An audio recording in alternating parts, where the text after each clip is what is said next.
మన తెలంగాణ వచ్చిన తర్వాత ఫోర్బ్స్ జాబితా ఉంటుంది అధ్యక్ష. దాంట్లో 45వ స్థానం ఒక కాంట్రాక్టర్ దక్కించుకున్నాడు అధ్యక్ష. అంతకుమించి జరిగింది ఎవరికి ఏం లేదు అధ్యక్ష. ఇండ్లు లేని పేద ప్రజలకు ఇండ్లు రాలే అధ్యక్ష. కానీ ఆ కంపెనీకి మాత్రం 1,02,666 కోట్ల విలువైన ప్రాజెక్టులు ఒకటే కంపెనీకి పోయింది అధ్యక్ష. ఇది ప్రైవేట్ విషయం అని అనిపించవచ్చు అధ్యక్ష. కానీ తెలంగాణ రాష్ట్రం తెచ్చుకున్నదే ట్రాన్స్పరెన్సీ కోసం, తెలంగాణ రాష్ట్రం తెచ్చుకున్నదే అకౌంటబిలిటీ కోసం, తెలంగాణ రాష్ట్రం తెచ్చుకున్నదే ఇండిపెండెన్స్ కోసం. ఇవేవి లేనటువంటి తెలంగాణ రాష్ట్రాన్ని మనం ఊహించలేము అధ్యక్ష. చూసుకుంటూ ఊరుకోవడం కూడా సరికాదు అధ్యక్ష. అదేవిధంగా అధ్యక్ష, ఇంకో పక్క తెలంగాణను పదే మోసం చేస్తున్నటువంటి భారతీయ జనతా పార్టీ అధ్యక్ష. ఒక్క ప్రాజెక్ట్ కూడా నేషనల్ ప్రాజెక్ట్ హోదా ఇయ్యలేదు అధ్యక్ష. ఒక్కటంటే ఒక్కటి కూడా విభజన హామీలు అమలు చేయలేదు అధ్యక్ష. ఐఐటిఆర్ లాంటి సంస్థ మన దగ్గర వస్తే ఎంతోమంది యువకులకు ఉద్యోగాలు వచ్చాయి అధ్యక్ష. అవి పర్సనల్గా ఇవ్వకుండా ఆపారు అధ్యక్ష. అనేక కంపెనీలకు అయితే మీరు మహారాష్ట్ర బోండి, గుజరాత్ బోండి అని చెప్పి భారతీయ జనతా పార్టీ పెద్ద నాయకులు చెప్పి ఇక్కడ యువకులకు అన్యాయం చేశారు అధ్యక్ష.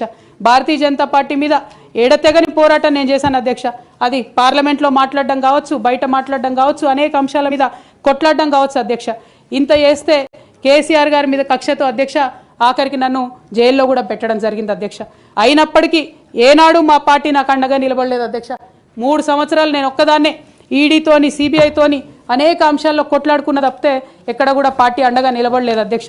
ఇది ఎందుకు చెప్తా ఉన్నా అంటే అధ్యక్ష, ఒక పార్టీ అంటే ఒక సంఘం అధ్యక్ష. ఒక సంఘం అంటే ఒకే భావజాలంతో కలిసి పనిచేసే వ్యక్తులు అధ్యక్ష.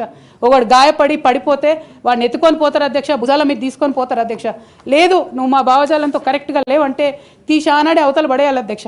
అట్లా కాకుండా అదే పార్టీలో కొనసాగాలి, కానీ పార్టీ మీకు అండగా నిలబడదు అనేటటువంటిది కరెక్ట్ కాదు అధ్యక్ష. ఇది డెమోక్రటిక్ సిస్టంలో కాన్స్టిట్యూషన్ స్పిరిట్ని తీసుకొని పనిచేసేటటువంటి పొలిటికల్ పార్టీస్ బిహేవ్ చేయాల్సినటువంటి పద్ధతి కాదు అధ్యక్ష.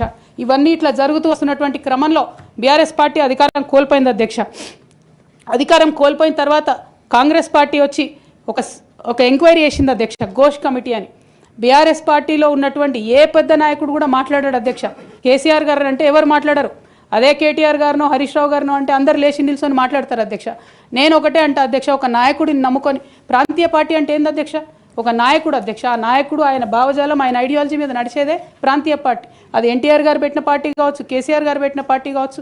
ఆ పార్టీ నాయకుడికే దెబ్బ తగిలితే, ఆ పార్టీ నాయకుడి మీదకే మచ్చ వస్తే పార్టీ మనుగడకే అర్థం ఉండదనేటటువంటి ఉద్దేశంతో ఘోష్ కమిటీ అప్పుడు కూడా నేను ఒక్కదాన్నే జాగృతితోని ధర్నా చేసిన అధ్యక్ష. ఏ ఒక్కరు మాట్లాడరు అధ్యక్ష.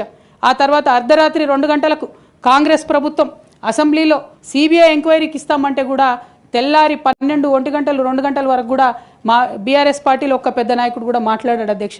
కేసీఆర్ గారిని ఏమన్నా మాట్లాడరు అధ్యక్ష. మరి అట్లాంటి పార్టీ ఎందుకు ఉండాలి, ఉంటే ఏంది పోతే ఏందని నేను ప్రెస్ మీట్ పెట్టి బలంగా మాట్లాడిన అధ్యక్ష. నేను మాట్లాడలేదని నేను అంటలేను అధ్యక్ష. డెఫినెట్గా అవినీతి పరుల పేరు చెప్పిన, నేను హరీష్ రావు గారి పేరు చెప్పిన, వారి టీంలో ఉన్న అందరి సభ్యుల పేరు చెప్పిన అధ్యక్ష. ఇప్పుడు కూడా చెప్తాను అధ్యక్ష. కానీ అధ్యక్ష చెప్పిన తర్వాత తెల్లారి 2 గంటల లోపల నన్ను సస్పెండ్ చేసిండ్రు అధ్యక్ష. నేను ఒకటే కోరుతా ఉన్నా అధ్యక్ష, ఇందాక నేనైతే representation of peoples act quote చేసినాను అధ్యక్ష. అందులో సెక్షన్ 19.1C అని కూడా ఉంటుంది అధ్యక్ష. ఇది రైట్ టు అసోసియేషన్లో అధ్యక్ష ఆర్టికల్ 19.1C అంటే ఒక అసోసియేషన్లో మనం మెంబర్ అయినంత మాత్రాన ఖచ్చితంగా ఆ party membership does not place an individual outside the constitution అధ్యక్ష. Especially when it concerns the allegation of corruption, maladministration and breach of public trust lies at the core of protected political speech adhyaksha. Political speech has to be protected by Constitution of India adhyaksha. Ade vidhanga adhyaksha disciplinary action committee annaru adhyaksha asalu BRS party constitution adhyaksha oka national level lo pancheyalanukune party idi 8 పేజీల constitution adhyaksha nijanga ivalle ధైర్యంగా చెప్తా ఉన్నా ఆ constitution of BRS party is a joke adhyaksha. ఏమి ఉండదు అందులో. అసలు పోయిన కమిటీ ఎప్పుడు వేసిర్రంటే ఎవరికి కూడా గుర్తుండదు అధ్యక్ష. నన్ను సస్పెండ్ చేసే ముందు డిసిప్లినరీ యాక్షన్ కమిటీ అని సడన్గా రాత్రికి రాత్రి పుట్టుకొచ్చింది అధ్యక్ష. పుట్టుకొచ్చి నన్ను సస్పెండ్ చేశారు అధ్యక్ష. కనీసం నన్ను పిలవాలా, కనీసం షోకాజ్ నోటీస్ ఇవ్వాలా, పోనీ ఇవ్వలేదు. ఎమర్జెన్సీ పవర్స్ వాడి అధ్యక్షుల వారే సస్పెండ్ చేశారు అనుకుంటే తర్వాత కనీసం ఫైనాలిటీ ఆఫ్ ది ఆర్డర్ కోసం అధ్యక్ష అపిలేట్ రూట్ తీసుకుంటే కనీసం తర్వాత ఎక్స్ప్లెనేషన్ అడగాలి అధ్యక్ష.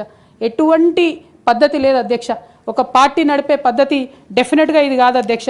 అవసరం అనుకుంటే నేను లీగల్గా ఛాలెంజ్ చేయొచ్చు, కానీ నేను ఛాలెంజ్ చేయను అధ్యక్ష. ఎందుకంటే ఎటువంటి పద్ధతి లేనటువంటి బీఆర్ఎస్ పార్టీ నుండి, ఎటువంటి నైతికత లేనటువంటి బీఆర్ఎస్ పార్టీ నుండి దూరం అవుతున్నందుకు ఇవాళ నేను చాలా సంతోషిస్తున్నా అధ్యక్ష.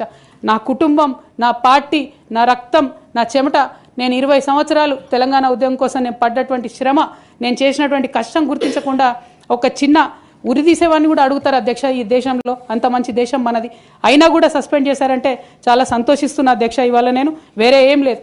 అయితే కాంగ్రెస్ పార్టీ అధ్యక్ష నా సస్పెన్షన్ని పొలిటికల్గా వాడుకోవాలని ఈ బీఆర్ఎస్ పార్టీలో వచ్చినటువంటి చీలికలను చాలా పెద్ద ఎత్తున వాళ్ళు ప్రమోట్ చేస్తూ ఉన్నారు అధ్యక్ష.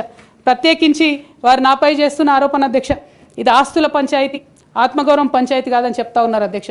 నేను ఇవాళ మీ ద్వారా తెలంగాణ ప్రజలకు చెప్పదలుచుకున్న అధ్యక్ష. నాకు దైవభీతి ఎక్కువ అధ్యక్ష, దైవ భక్తురాలు నేను. లక్ష్మీ నరసింహస్వామి మా ఇంటి దేవుడు అధ్యక్ష. ఆ లక్ష్మీ నరసింహస్వామి మీద ప్రమాణం చేసి చెప్తా ఉన్నా అధ్యక్ష.